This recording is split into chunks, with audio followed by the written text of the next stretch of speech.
Good afternoon. Let me first say thanks to the CTU for inviting us as the Telecom Authority to do our case study of the DSO. That is not what I... The arrow. Okay, that goes back and that goes forward. Right. Okay. I put together a small content about what I'm going to explain to you, making the case for switchover reaction from 2009, position of the government, the resolution of the Council of Ministry, frequency planning and transition, information campaigns, virtual channel operators, and in closing the summary. I think my length is... Okay. Am I clear now? All right, thank you.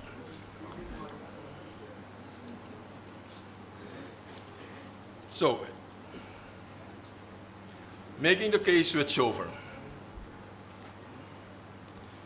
The Telecommunication Authority Suriname is entrusted by the Telecommunication Act with management of the frequency spectrum.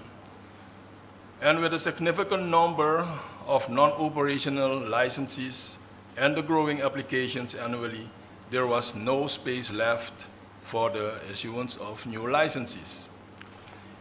So at the World Radio Conference in 2007, it was decided that the upper part of the TV band must be made available for broadband services. This was to be realized through the introduction of digital broadcasting. As you know, digital broadcasting has a better spectrum efficiency compared to analog. And giving this information, VRC at the World Radio Conference in 2007, the resolution gave us the opportunity to accommodate new applicants and, most importantly, to bring order in the frequency band. And as you know, also to the action, the first action that we take as the Telecom Authority was the launch of information sessions on the switchover in 2009 for various stakeholders, including TV operators, consumer organizations, ministry, business, youth parliament, women organization, and also the supervisory board of the TAS. In October 2010, what we did then was we started a workshop, and that was organized for television licensees and other stakeholders to inform them about the switchover and the digital broadcasting standards. The ITU and the standard organization were invited to Suriname for this workshop. The outcome from the work group was in 2012. A public call was then made on basis of a cooperative test. We concluded to have 2 MUX operators selected, and the 2 operators, they adopted the DVB-T2 standard. But, wait, can you give me back the other slide?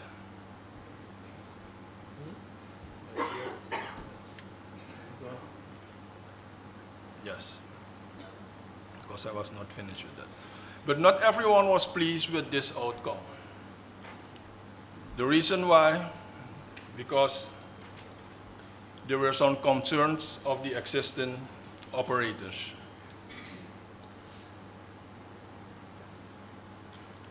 Some licensees had expressed their concern to the government with regard to delivering their content to the MUX operators. As I stated before, that we took 2 MUX operators to do all the transitions. Choosing another standard than the ATSC standard was also a concern of the television operators. And they also want to retain their brand, their channel number. Because with the MUX operator was supposed to give them another channel number. But as the authority, you have to listen to both parties. So as in Suriname in our case, the ATSC standard would be a logical step for two reasons. Most of our households, in fact, almost 90% of our households, have a television set in their living room with a built-in ATSC receiver. And the existing transmitting devices were NTSC compliant, which could be converted to the ATSC standards.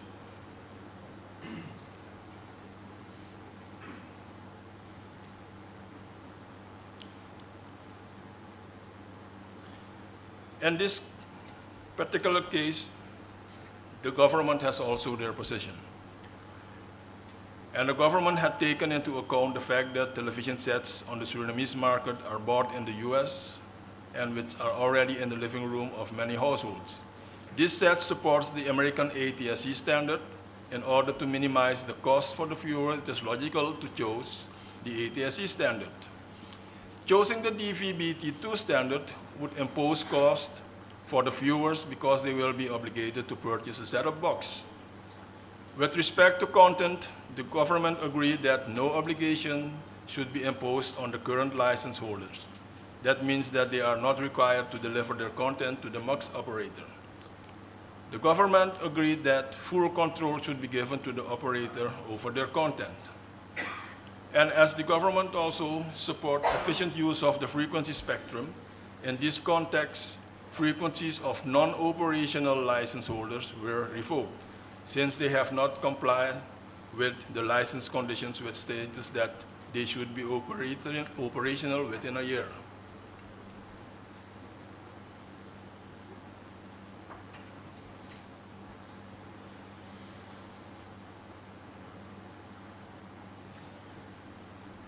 With this being said,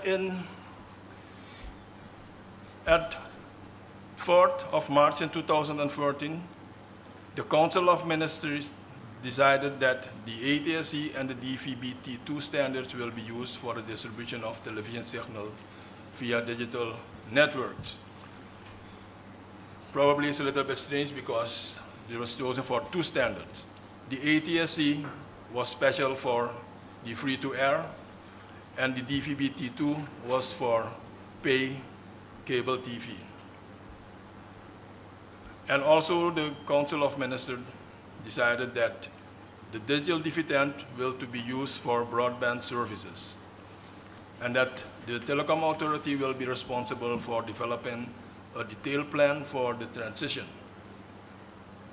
And to do so, we did the refarming of the band for DTV. As you can see up there, it was split into the ATSC free-to-air was from channel 7 till channel 36, and then we used the channel 37 as a guard band because it is for radio astronomy, and starting from channel 39 up till 48 was used for the DVB-T2 pay TV. And as you can see underneath, the current the allocation is 700 megahertz. And that is what we allocate by and agree that with the government.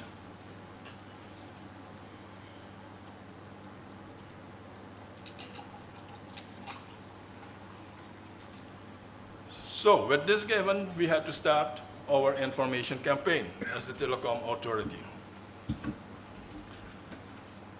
Information campaign we did for the general public, and it was launched. It was a press release also providing information in news programs, and in one of our annual trade fair, the test interacted with the general public slogan competition. And we had also an infomercial, and after that we had also an information campaign for operators. In 2014, we held a session for the license holders. We had thus presented the time frame for the transition. We had also bilateral meetings with the license holder, and in May 2014, we had a digital broadcast seminar where we invited 2 international broadcasters and resellers. And the broadcasters of Suriname had the opportunity to interact with the vendors and regarding all technical aspects about the digital TV.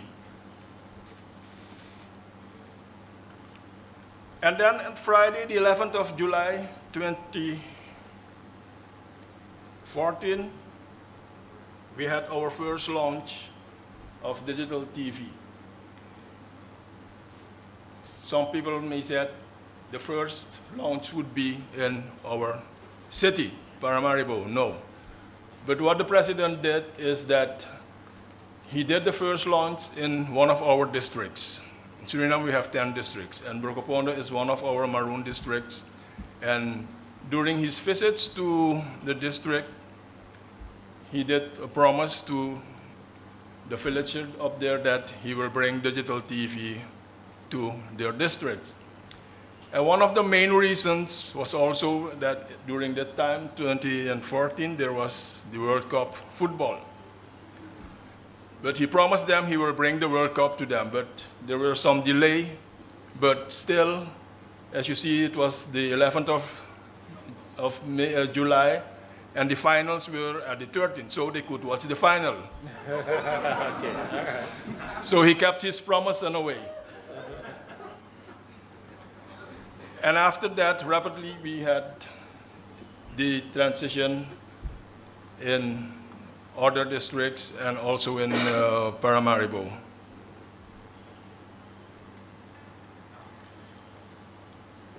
But with, this probably is a little bit not familiar to everyone, but with the introduction of the digital TV, what we did as the Telecom Authority is that we introduced virtual channels to the operators. The virtual channels are nothing else than the sub-channels. The sub-channel. For instance, if you have channel 8, you have sub-channel 81, 82, 83, 84. That's why we introduced in Suriname. We try to promote to accommodate more applicants because our spectrum was not enough to accommodate all license and applications. And we had advantages also with the virtual channel, because the virtual channel operators, they didn't have to buy equipment, so they can join up with a license holder, and then they accommodate them with a virtual channel.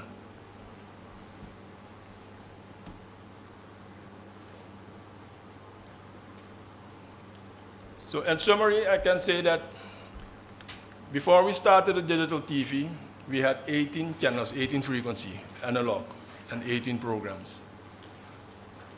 With the DSO, we have now 30 channels, and that is 30 frequency. A lot of TV channels. For a community, Suriname, we have about 500,000 people. And with the virtual channels, we reach up till now 40 programs. But still, there are more to come. We have a lot of applicants that want their own TV channels, but we stopped that. We didn't give any frequency for TV operator. The only thing that you still can do is to join a frequency a TV holder and then ask for a virtual channel. As you can see that in Suriname, we accomplished the digital TV within 4 years. But there were no financial incentives from the government and also the license holder or household.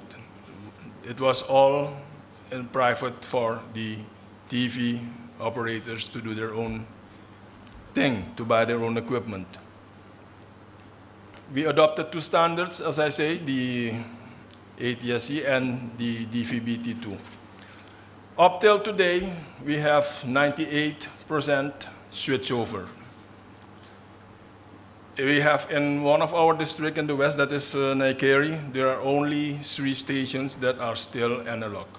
But the stations are just for the community in that district. We are now in a phase that within 3 months, they have to switch over to digital, so we have all fully 100% switch over. And this being said, I come to the end, and I will to thank you. This is in Dutch, bedankt. Thank you for your time.